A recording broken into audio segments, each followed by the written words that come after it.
ئەو کاتت باش مامۆستا. ژیان باش برام. مامۆستا بەڕێز سەرۆکی یەکێتی مامۆستایانی کوردستانی وانە؟ جەنابەت من ناوم قادر نادرە لە وڵاتی سوید دەژیم. وەکو چی قساکەی لەگەڵما؟ وەکو ڕۆژنامە نووز وەکو چالاکوانێک وەکو چۆنت پێ باشە؟ یعنی من لەو دووبارە ئیشم کردیە و ئیش دەکەم. ڕۆژنامە نووس دەنگم ڕۆژنامە نووس لە چ ڕۆژنامەیەک لەبەرەوە وانە من لێدوان نادەمیستا. مامۆستا ئەمە بووینەتەوە لە هەڵبژاردن تەرکیزمان لەسەر هەڵبژاردننی مامۆستایانە بەس. بەس مامۆستا ئەمن یەک ڕۆژنامە نووسەچکم لە وڵاتی سوید ئەندام لە دنیای جیهانی بەش ئەندام ئەگەدەری هەویەکان بۆ دەنێرم. بەڵام خۆ من لە کوردستان لەگەڵ هیچ ڕۆژنامە و گۆڤارێک منە وانە لێدوان بۆ لێدوان بە سوید بدەم یعنی چی ئەمن کوردم چالاگوانەکەم ئیش لەسەر کوردەکەم مامۆستا خۆمە لە وڵاتی سویدین خۆ لەسەر ئێستا مامۆستا مشکلەکە چییە؟ مشکلەیەکی مامۆستایان هەیە؟ هەموو دنیا قسەی لەسەر دەکا ئێوە قسەتان نییە لەسەری دەمانەوە بزانین هۆی چییە؟ وایە نە؟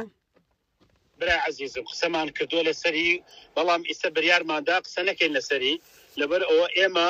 ماوەمان تەواو بووە هەڵبژاردنمان هەیە قسەکانمانیش سەنەد نییە. بەس ئەوەن ئێستا خۆنگ و استقالەتان نەدایە دابنیشی حساب استقالەماندا نا مامۆستا باشە بەڵێ ما یەکەمتت ما هەڵبژاردن خۆ دائیمەن هەموو ڕێکخراوێک تۆ لە کەسێکی پرۆفیشناڵی کەسێکی نێودەوڵەتی هەموو دنیا کە سەرۆک لە وڵاتێک یان پەرلەمان کە نزیکی هەڵبژاردن بۆ بەمانێک هیچ دەسەڵاتی نامێنێ هیچی نامێنێ نا بە پێچەوان ئەسڵەن بەر لە هەڵبژاردن ئەوە قسە دەکات ڕیکلام دەکات لۆ خۆی بەس مامۆستا من ناتوانێت ئەوە تەهەڕووبە مشکلەی مامۆستا مرشحنیم تا ڕیکلام بکەم. باشە مامۆستا ئێستا تو تا حاڵی حاضر وەکو من پێم وتی سەرۆکیێکی مامۆستانی وتت بەڵێ وایە نا؟ دەسەڵاتم نییە ئەحیاتم نییە. باشە بەس وەکو پرسیارە لێ دەکەین. ئێوە ئەوە مانگە نیو زیاترە مامۆستایان بایکۆتی دەوامیان کرد یا خۆ پیشاندان دەکەن قسەتان چێ لەسەر یعنی ناکرێ ڕووداوەکی وا گەورە و گوران کە لایەکی کوردستان خۆ پیشاندان دەکا لە قسەمان مامۆستا مافی خۆیەتی موچەی پێدرە لە کاتی خۆی ئاخر ئەزانم بەڵێ مامۆستا مافی خۆیەتی هەموو ڕێگارێکی مەدەنی بگێتە بەردەست. بەڵێ یعنی ئێوە پشتگیری دەکەن چی ئەوانە داوامیان کردووە چی ئەوانە داوامیان نەکردە پشتگیری هەردوو لامان کردووە. یعنی ئێستا ئێوە پشتگیری ئەو ناڕەزایەتی و داخوازیەی کە مامۆستایان داوای پێنج لقمان لە ضمنی ئەو شوێنانە بایکۆتیان کردووە چۆن پشتگیریان ناکەین؟ مامۆستا ئەی چۆنە مەسەلەن دەڤەری زارد هیچ جۆرە خۆپیشاندانێک ناکرێت تۆ پێ دوایە لەو دەڤەرە 100 مامۆستا نەبێت داوای مەسەن هەوڵدا بایکۆت بکە بەڵێ یعنی هۆی چییە بەڕێیەوە؟ مامۆستایان من خۆم ناڕازیم من خۆم ئایسە موچێمانی هێش دەگرم قەرزم کردووە تاکو ئەمڕۆ وەزعم بواتە ڕێوە بەڵام شتێک هەیە مەسەن بۆ نمونە ئەویش مامۆستا لە شوێنێکەوە ناڕازیە لە شوێنێتیشان ناڕازیە بەڵام لێرە دەوامەکە لێ دەوام ناکە طبیعیە یعنی ئەو شتێکە زۆر طبیعیە لە هەموو دنیا وایە لە هەموو دنیا هەیە لە ویلایەتێک ئەزرابە لە ویلایەتێکی تر دەوامە پارێکە لە بریتانیا بووم لە شارێک مزاهرە بوو لە شارێکی ترکە بەس ئاساییە نەنە مامۆستاوە ئاسایی نییە 32 ساڵە من لە بیرمە یعنی لەو دەڤەرەی زارد خۆپیشاندان مانگرتن مەسەلەن لۆ ئۆجەلانی هەموو دنیا مزاهرە بوو بەس لە هەولێر نەبوو لە دهۆک نەبوو لە هەموو دنیا من نەچمە ناو سیاسی بەڵێ خەڵ ناکە چی بکە ینی چی دەسەڵاتی چییە؟ نە ئاخر ئێوە مامۆستا بە زۆر ئەبێ خەڵک ببێنە سەر جادە پێت وایە لەو هەولێر بەڵێ گەرمیانی سەرگەرمم هەیە خەڵک لە هەولێرە بڵعکس بە ساردی و بە عەقڵانە و تەسەڕوفەکان ئەوان پیان باشە ناڕازەی خۆیان بە شێوازێکی دوولماسە چه شێوازێک باشە مامۆستا 2010 مەسەڵەن ئەم پێم وایە حزبەکانن بوارنا ینی هێزەکانی ترن ئەوە نابی هەمومان دخوای قەوس مامۆس دیموکراتی پیاوێکی لە وڵاتێکی دیموکراتی دەژێت حالی چۆنە تەبیعیە حزب لێرە ئەوێ دەوام بکرا خەڵ دەوامەکە طبيعية ليش حزب ناوي خل دوامك خل دوامناك طبيعية دبي احترامي هدو رأيك بقرين وإيش لسر أو كان إيما حقك مال بغدايا أو حق لبغدا إيش كان لسري بهمو ما نوا أو حق ما نور قرينوا ما مصد خواهي قوس ئەتو پێ دوایە لۆ 2010 مامۆستا هاتە سەجادە کە ئەوەندە موچەشینە بردرابوو بەو شێوەکو ئێستا لۆ ئێستا لە هەولێر نایەتە سەجادە پێتوانیە مۆزوع ئێرهابە زیاتر مەسەن لە بەردەڕەش تخوا مامۆستا با پرسیارەکەم بگێنم یعنی لە بەردەڕەش کۆمەڵێک مامۆستا بایکۆتیان کرد هەموو لقی پارتیت بانجی کردن سزای دانوایە یان نا خۆ لێ دوانیاندا بابا سزا دران ئەمرەکەت پێە چیان لێ دوانیاندا لۆ کەناڵی ڕوودا و مامۆستا نەکێت من خۆم چوم لەگەڵیان دانیشتمە مامۆستایانە ئیشەکەت تەفاهومێک بوو ڕێک خراو حل بوو هیچ مشکلە نەبوو لە مەسەلەکە کۆمەڵێ طبیعی داواکاری پێشکەش کرا و هەموو لایەک تەفاهمی وەفاکەی کرد و ئیشەکە هیچ مشکلە نەبوو بەڵام هیچ ئەمرێکی دەر نەچوو بە سزادان و یەک مامۆستای سزا نەدرا ئەگەر ئەمریشت لاتە ببینێری بۆم تا منیش لەسەری بکەم من مەمنونی قۆندەرەکەی برای خۆم نە مەمنونی من مەبە بەس حەقە مامۆستا ئێوە ڕێک ینی ئەوەی ڕسوا بکەن لق چ ڕەبتی هەیە بەوەی مامۆستا بانگ دەکا و هەڕەشەی لێ دەکا ڕای چۆنە کێوەتی لق دەرتەخۆلی کردەوە بابە و لێ دوانیاندا هەموو لێ دوانیاندا بڕۆ لە کەنار لۆت بنێرم لێوان کەسیانم نەبینیە من خۆم چوومە لایەن مامۆستا لە بەڵێ لە ڕوودا و لێ دوانیاندا کە لق بانگ کێشتی کردینە من چوومە دانیشتم لەگەڵ یانە 3 ساعاتیش ئیشەکەمان حەل کرد و داوامی خۆیان نەکردەوە و لەگەڵ دەربیا هیچ مشکلیان نەبووە مامۆستا من بۆ خۆم مامۆستا بووم ناوچەیە مامۆستا ئەحمەد بە قوربا من بۆ خۆم 95 مامۆستا بووم لە جدیدا موچەی ئێمە من بەرپرسمنەوە موچەی ئێمە نیو قیمەت نیوە بوو لە لە چاو ئەو بەریزەیە بە ئیمزامان کۆ کردەوە ناوچەی پارتی لە کەڵک 3 مامۆستامانی عەزەکەی ناوەکانیشت پێ دەڵێم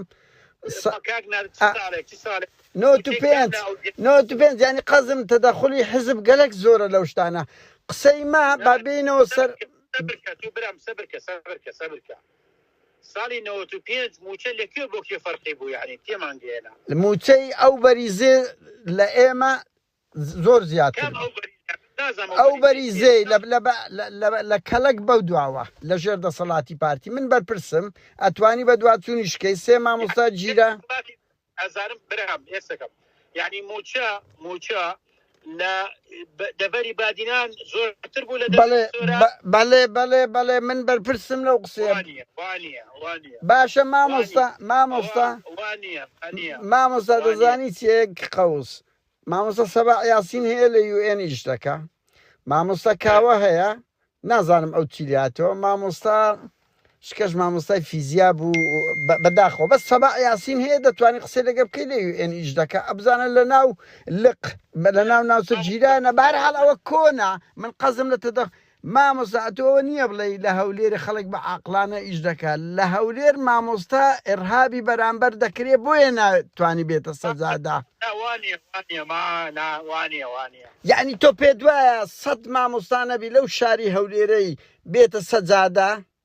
مامۆستا معاناتی نەبی 5,000 مامۆستایش هەیە ناڕازیە 10,000 مامۆستایەنە 30,000 مامۆستایش ناڕازیە بەڵام مامۆستا ئەمڕۆ بریاریدا دەوام بکە تۆ پێ دوایە ئەگەر کاک نادێت بەس بە خزمەتت بکەم بەڵێ ئیدارە لێرە ئەوێ بەڵێ خەڵکی کردووە کۆمەڵی ئاسانکاری بۆ خەڵکی کردووە وەچی چێ وەکو چی یعنی موچیان هەیە تا دەوام بکەن جۆرێک لە ئازادی هەیە دەڵێن جۆرێک لە ئازادی هەیە خەڵک بایکۆتی هانی خەڵکەدەن بایکۆت بکە ئەمە زۆر طبيعية لهدو لا طبيعية إما بشكري هدو ما مستعتكين همويان رولي أم ولاتنا رولي أم نجتماعنا إيش فرق جوازينية لنيوان ما مستعكان همويانيش ليك محنة بلام تو بله نادر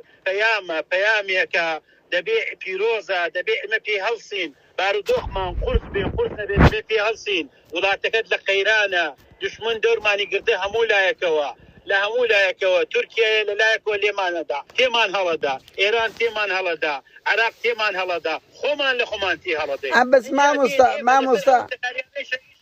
كي دوامك كي دوامناك او شيء من التونية ما مستا توجيهي بين كان ما نورو كان ما نقول حكومتي عراق برام ما مستعمد دەزانی چێ نقطەیەکێ لێرە هەمومان دەزانین بای هەندێ پارە هەیە ئەو هەموو نەوتە بەدخوایە قەوس مامۆستا لە مانجی سێوە نەوت بە تەنچی زۆر دەڕوە دەخلی ناوە خۆ بڕوا بکە ئەمە ئەوڕ لە ئێستا لەگە یەک دەبڕۆ برایم خەلیل و باشماخ بزانێت ڕۆژانە چەند هەزاران تەنچی نەوت دەڕوە کەس نازانی پارەکەی لۆ چێیە بڕۆ سەیری نەوتی ئێنزالە بکە بزانە کوڕی مەسعود بارزانی لۆ خۆی بردیتی یان نا بڕۆ ئەو هەموو دەوائیرە مامۆستا بڕۆ سەیری ئەو هەموو دەوائیرە بکە بڕوا بکە من ئەو ڕۆستا لەگە دائیرەکەم قسە کرد گوتی بەس یەک ڕۆژ دەخلمان 35 ملیۆن دینار بووە باشە یعنی ئەو سەدان دەوائیر هەیە توخوا پێ دوایە معقولە معاشێک پێ نەدرێ لەولا مەسوولەکان های لایف دەژین یعنی تۆ ناتوانانی نکۆڵی لەوە بکەی مامۆستا ڕاستە لە حکوومەتی عێراق نەوت بڕایە دوژمنمان هەیە بەس ئەمە 32 ساڵە جێمان لە شعر و پەخشانانە دەبی بەڵێ مامۆستا طبيعية برام طبيعية قناعات دوايا منش قناعات موايا من نموت حكومتي هريم حموشتكي شام شريفة كمكوتيش لراهيا إمش حكومة بشرة حكومتي كهمول لأن سياسيتي بلام لأن سياسي كان تاكد نمرو عندامي حكومة دوايا نمرو معارضة حكومة طبيعية وشتاني شيء لدروس بس ما سمع حكمان نوع من دزانم حكومتي دهاتي سليماني بونايت دهاتكي خوي او كشو برفتي تيايا اما لا كشو تو بالرسمي سرب دولة عراقي قانوني كتيا بيان قانون موازنة تو اوندا روجنامه نوسيكي استغلالي او كبون اجتماعي خود تجي حكومتي عراق او قانون اكو خوي تطبيقك بفي او قانون موتشي ما مصانو في المنبران هيك علاقه بداتي حكومتي اليمنيه وخوانش اعتراف يعني كد نتمة برلماني ومحمد شارع سوداني مش بيني وخوانش دلين كاكا خلل إداري هي دبي خلل قانونك هي دبي شاكي كي دبي إيش من نسر أو بي إما برام كاكا إيش من نسر ما مصا أحمد أنا حركت دين لقلها ركاني خم على حكومات دائني شين أو بجاردن هي خل دنگ بدا بوكسا كبراستي مصلحتي نشتيمان وخلق وخدمة گزاري هبيت ما مصدقني من هوراتم بشك لوا حكومة العراق أو يعني تسكك بكاري ديني بلام إما هموش دزان أو شر زورة حكومة العراق جدرك هكا مليون كارمنتي ونعزم تزويراتي وتشكان يعني ساندي ويانا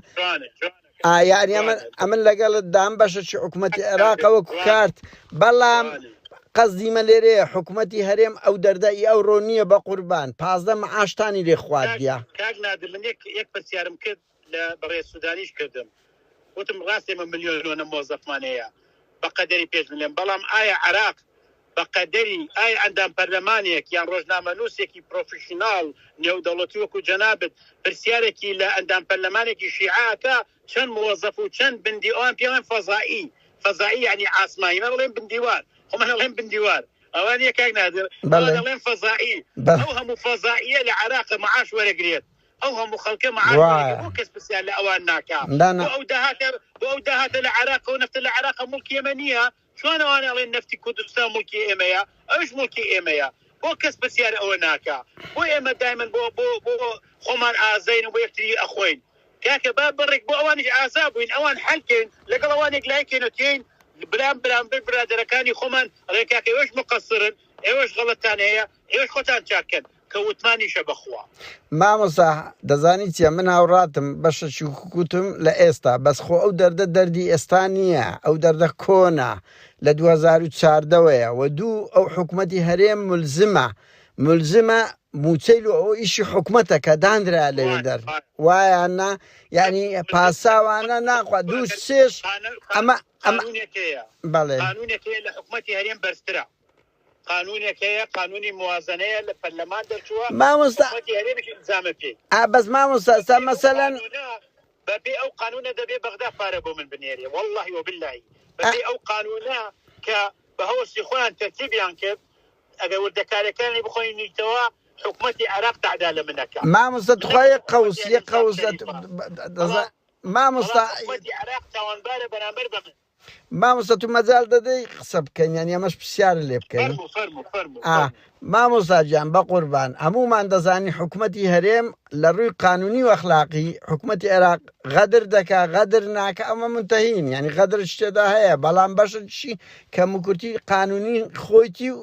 ئەوەیە بەڵام حکوومەتی عێراق ئیجبارە حکوومەتی هەرێم ئیجبارە موچە بداتن پرسیاری هەمومان ئەوەیە ئایا قودرەتی نییە بەو داهاتە ناوخۆیی کە دیخردە تخوایە قەوسیە قەوس با پرسیارەکەم بگەێنم مامۆستا بە ئەمە وەکو کەسانی مۆدێرن ئەمە پێمان وایە بە پێی هەموو یانەی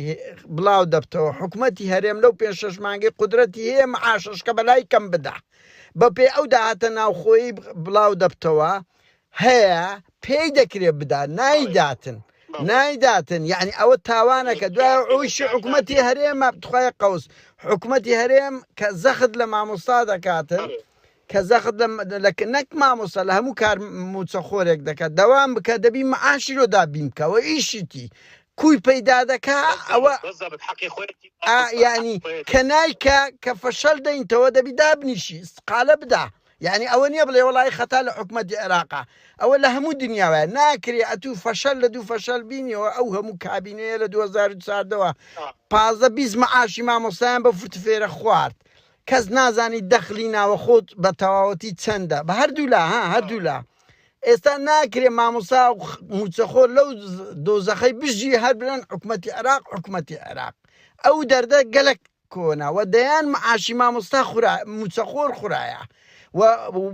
و هەمومان دەبینین چنەوتەک ئاودی دەکرێت دەخلە خڕ دەکرێتەوە مامۆستای چۆن دەکرێت 8 ساڵە بودجەی هەرێمی کوردستان دیار نییە لە پەرلەمان تخواوە لە چێ بووە لە سۆماڵ هەیە مامۆستا بۆ پرسیار لە پەرلەمانەکەت ناکەی پەرلەمانەکەت نەمانێ قسە خۆ 100 جار باسمان کرد حکوومەت ناچتە بودجە نانێتە پەرلەمان 100 جار پێمان گوتیە 8 ساڵە پەرلەمانەکە نەیتوانی یاسایەک بۆ خۆی دەرکە بۆ ئەو بژاردننی بە من پرسیارە مەکە پرسیار بە خۆی بکە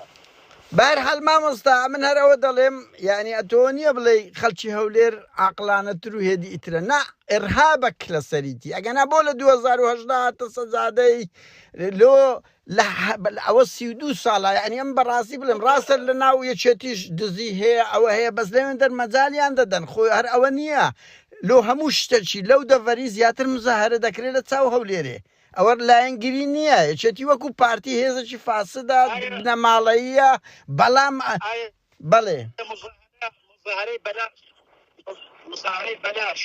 مزارەیەکە نەتیجەی دەبێت ئاخر مامۆستا ئێمە دەزانین موشکیلە چییە ئەو حکوومەتەمە هەیە لێرە برام داڵی خۆم بنێرمە بۆ ماڵ بایکۆت کەم ئەمە ئەدایوەکو چییە ئەوە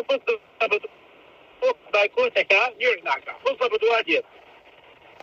مامۆستا ئەزانی لێرە من هاوڕێیەکەم لە سۆسیال دیموکراتەوە ئەی گوت 5 نامەمان ئێمە ڕێز لە بایکۆتی ئێمە ڕێز لە بایکۆت بەهیچ شێوەیەک دژیانەوەستاینا پشتگیریمان کردووە ئێمە بەس مامۆستان گۆلۆ لە هەولێرێ ناکەن باشەم ئێوە لە هەولێرێ لۆ ناچن مانگرتن خۆپشاندانێک بکەن یەک ڕۆژ بڵێن داوای موچە دەکەین باشە تو نوێنەری مامۆستایانی لۆ ناچن بکەن لۆ 200 مام ئیمانمان پێ نییە ئیمانمان پێ ئەی چۆن موچە لۆ مامۆستا دابین دەکەی بە لا ئیلاهە ئیلا الله یعنی بە دەعوە بە دوعا یعنی بە جدی بە پاڕانەوە لەکوێ بووە مامۆستا معاش ئەوها بێت دەسەڵاتەکان بدەن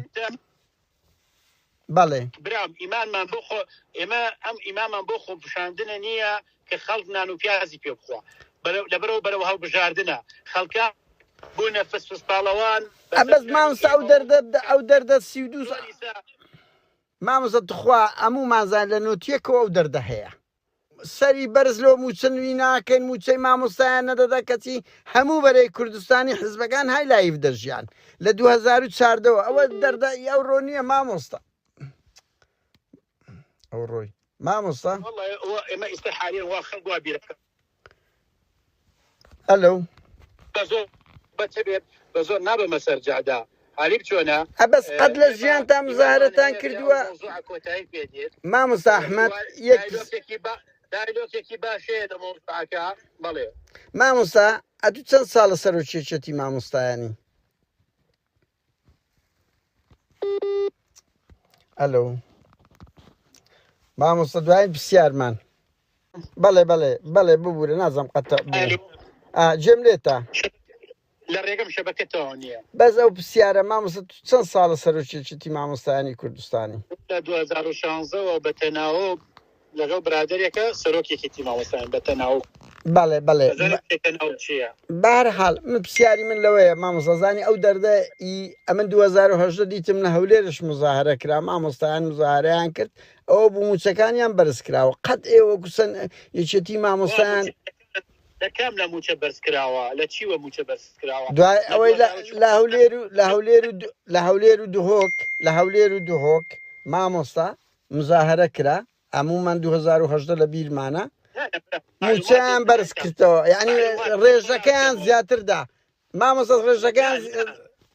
برام تا معلوماتت پێدەم خەڵکەکە یەخسە بکە معلوماتت پێدەم ئێمە ناوی شەکەین جەنابەت لە تو لە من باشتر دەزانی بە قورئان کاکە نادر تو لە من باشتر دەزانی حالی بچۆنە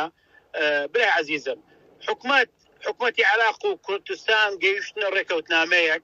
نزیک بووە ئیشەکان ڕێک کەوت بوو نرخی دۆلار نرخی نەوت بەرەو بەرز بوون ئەچوو کۆمەڵێ مەشاکل تۆ ئەو بوو حالی بچۆنە حکومەت بریاری دابوو کە پاشەکەوتی موچە چاکاتەوە ئەو مەسەلەکە بوو وەڵڵی کاکە هیچ عێراقی بە مزاهرەی هەولێرە تۆک نەبوو برام باشە مامۆستا پرسیاری من لەوەدایە نەبوو وبالله وتالله برای عزیزم باشە مامۆستا کۆتایی پرسیارمان ئەوبی حکومەت بە یەک چاوە سەی مامۆستانی هەولێر و سلێمانیەکە حکومەت هیچ فەرق پیاوازی ناکا وەزیری پەروەردە خەڵکی سولەیمانیە من خەڵکی گەرمیانم کە من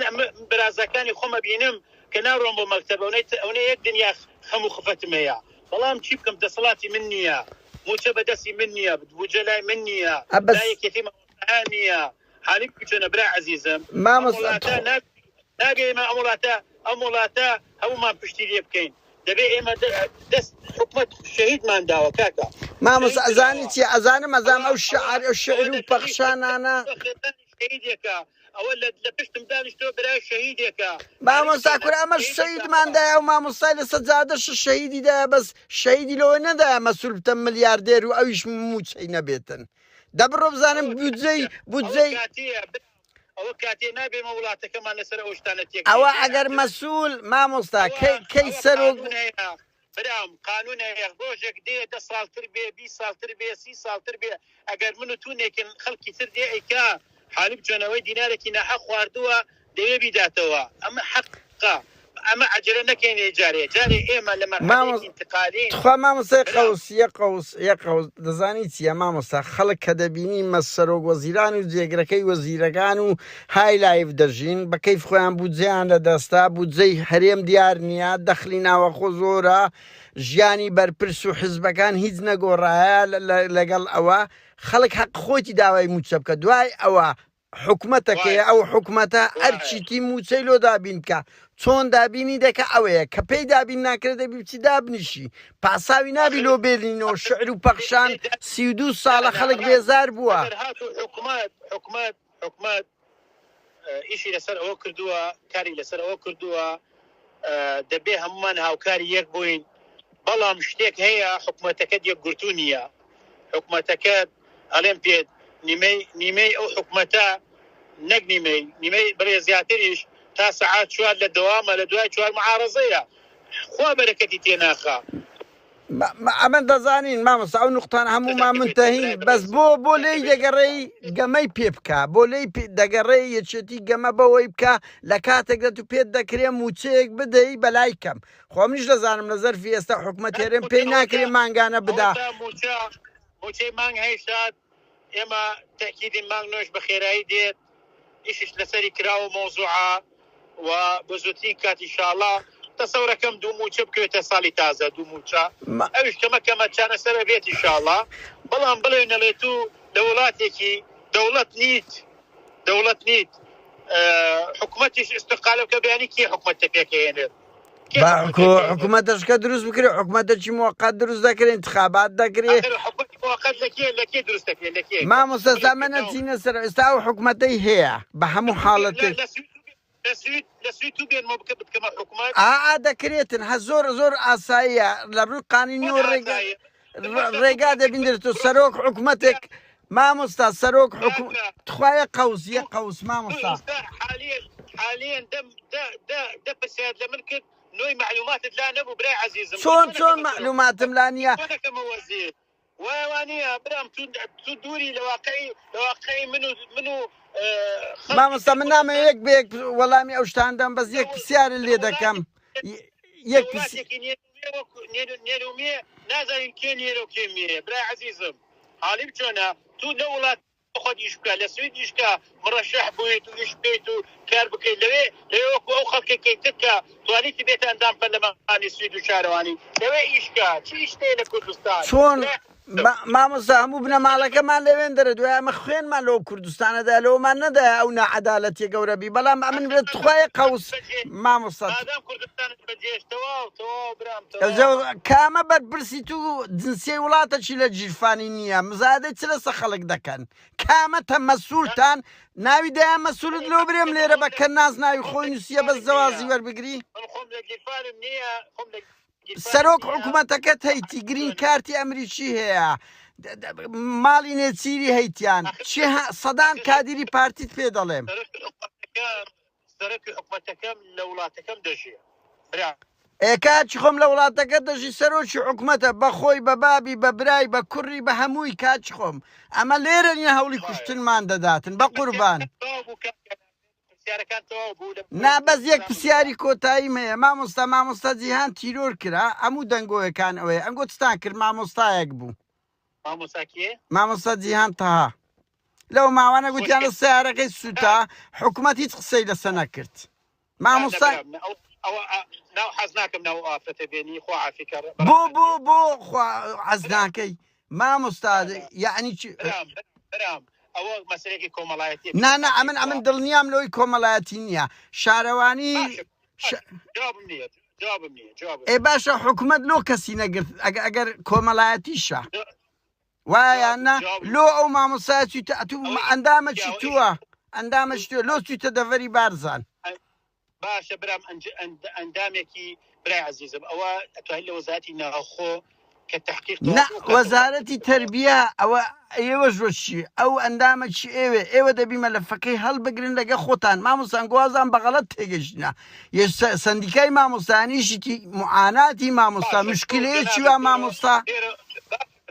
باشە کاکە ئیش ئێمە نییە ئیشی وەزارەتی ناوخۆیە ئاساییشە ئیش ئێمە بەس ئیشی تۆ بچی زەخت بکەی لە وەزارەتی ناوخۆ بە چ گەیشتیە ئەتو نوێنەری سندیکای مامۆستانی ئەمیش پرسیارە لێ دەکەم ئەو مامۆستا کۆمەڵێ شتێنی هێنیە ناتوانانی باسکێ برای عزیزم تو زۆر ئینی ناکێ چۆن ئەو قسانەکەیتە سەرجامی هەموو کەسێک ئەوە تاکو تحقیقاتەوە نەبێت لە کۆنگرێکی ڕۆژنامەوانی قسە لەسەر یەکرێت و تۆ پێت حکوومەت دێت قسە لەسەر ئەو شتە دەکەت ئەو حکوومەتە پێشووتریش لەسەر زۆر تیرۆری سیاسی دوگوتی دیژنەدا دەنێن و بە دوات چوون دەکەین و لە ئاسیارە باڵا بەڵام دوای ئەوە هیچ نەکرا کەسێکی سیاسی نەبووە برام کەسێکی سیاسی نەبووە ئەوە مامۆستا جیهان کەسێکی سیاسی نەبووە حالی چۆنە مامۆستایەکی وانە بێژە ڕێز و احترامی هەیە بە ڕەحمەت بێ ئێمە قسەی خۆمامان تێ کردووە و تعزیرنامەی خۆمەمان داناوە ئەو مەسەلەیە کە پەیوەندی بە ئاسایش هەیە ئاسایش بەڵێ ئەلو تر ئیشکەبر ئەمڕۆ لەسەر بەغدا ئیشکە لەسەر بودجێ ئیشکەبر مامۆستا دەردی مەناوە خۆیە نەوەک خارجی کەسێکی پرۆفشناڵی تواناتەیە لەگەڵ دوو وەزیری عراقی قسە بکە لەگەڵ دوو ئەندام پەرلەمانی عراقی قسە بکە برای عەزیزم وانە ئەگەر پرسیارەکان تەواو بووم ڕوخسەتم پێ باشە فەرموو مامۆستا بەس دەمەوێت یەک شت مامۆستا ئەحمەد دوایین شت دەردی مەناوە خۆیە دەردی مە حکوومەتەکەی خۆمانە نە حکوومەتی عێراقا بەڵام لەگەڵیشدا ئەمە هاوڕاتم حکوومەتی عێراقیش بەشەکە لەو کێشەی دوای بابا بەس دەردیمە حکوومەتەکەی خۆماڵیەوە 32 ساڵە و معاناتە هەیە مامۆستا من نامەوێ بڵێم 15 معاشتان لێخورا 15 معاشتان لێخورا لە نۆتیەکەوە بە دروشمی قەومی خەڵک ئیبراز دەکەن سەری بەرز لەو موچەنووی مەکەن ژیانی مەسئولەکان و منداڵەکانیشی لە ژیانی وەکو ماری ئەنتوانێت و لویسی چاردە دەرچین گاڵتەتان پێ دەکەن ئەوان پێتان دەڵێن بڕۆ کێک بخۆن بەڵێ باشە مامۆستا بەکاتن نەگرم زۆر سوپاس بۆ وەڵامەکانت سوپاس مامۆستا سەرچاوی من چاوی من سەرچاو نمونە زۆربی ئەو جواب دەنەوە ئەوەش دیبەیتە و گفت